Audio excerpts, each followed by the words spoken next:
জয় রাধে। আজকের পাঠ শ্রী চৈতন্য মহাপ্রভুর কৈশোর লীলা শ্রী চৈতন্য চরিতামৃত আদি লীলাখণ্ড শ্লোক ৭২। পঞ্চ অলঙ্কারের রেবে শুনহ বিচার, দুই শব্দালঙ্কার তিন অর্থ অলঙ্কার। শব্দালঙ্কার তিন পাদে আছে অনুপ্রাস, শ্রীলক্ষ্মী শব্দে পুনরুক্ত বদাভাস। প্রথম চরণে পঞ্চ তকারের পাতি, তৃতীয় চরণে হয় পঞ্চরেফ স্থিতি, চতুর্থ চরণে চারি ভকার প্রকাশ। অতএব শব্দালঙ্কার অনুপ্রাস। শ্রী শব্দে লক্ষ্মী শব্দে এক বস্তু উক্ত, পুনরুক্ত প্রায় ভাষে নহে পুনরুক্ত। এখন আপনি 5টি অলঙ্কারের বিচার শুনুন। এই শ্লোকে 2টি শব্দালঙ্কার এবং 3টি অর্থালঙ্কার রয়েছে। 3টি পাদে যে অনুপ্রাস রয়েছে সেগুলি শব্দালঙ্কার এবং শ্রীলক্ষ্মী এই সমাসটিতে পুনরুক্ত বদাভাস রয়েছে। প্রথম চরণে 5টি তকার রয়েছে এবং তৃতীয় চরণে 5টি রেফ রয়েছে। চতুর্থ চরণে 4টি ভকার রয়েছে, তাই তা অনুপ্রাস রূপে শব্দালঙ্কারের দ্বারা শ্লোকটিতে ভূষিত করেছে।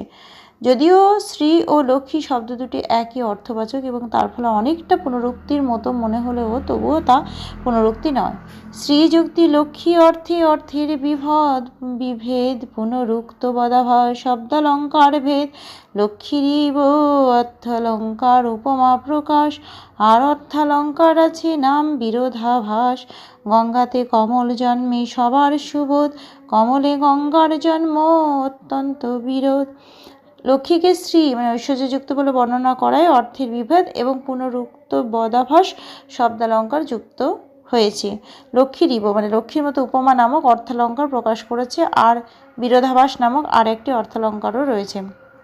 সকলে জানে যে গঙ্গায় কমল জন্মায়, কিন্তু যদি কমলে গঙ্গার জন্ম বলা হয় তা পরস্পরের বিরুদ্ধ অর্থ হয়।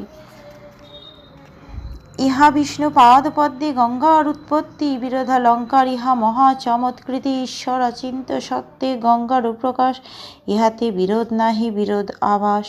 শ্রী বিষ্ণুর শ্রীপাদপদ্ম থেকে গঙ্গার উৎপত্তি হয়, যদিও পদ্ম থেকে গঙ্গার উৎপত্তির বর্ণনা বিরুদ্ধ ভাব বাচক, কিন্তু এখানে শ্রী বিষ্ণুর সঙ্গে যুক্ত হয়ে তা এক মহা চমৎকার বিরোধালঙ্কার সৃষ্টি করেছে। ভগবানের অচিন্ত শক্তির প্রভাবে গঙ্গার প্রকাশ হয়েছে, এই উক্তিতে বিরোধ নেই, যদিও তা বিরুদ্ধ বলে মনে হয়। অম্বুজমম্বুনি জাতং কচ্চিদপি না জাতমম্বুজাদম্বু মূরভিদিতদীপরিতং পাদাম্বুজম নো হানুদিজাতা। সকলেই জানে যে জলে পদ্মফুল জন্মায়, কিন্তু জল কখনো পদ্মফুল থেকে উৎপন্ন হয় না। কিন্তু আশ্চর্যের বিষয় এই যে শ্রীকৃষ্ণে তার বিপরীত দেখা যায়, তাঁর পাদপদ্ম থেকে মহানদী গঙ্গা জন্ম লাভ করেছে। আজকের পাঠ এই অবধি।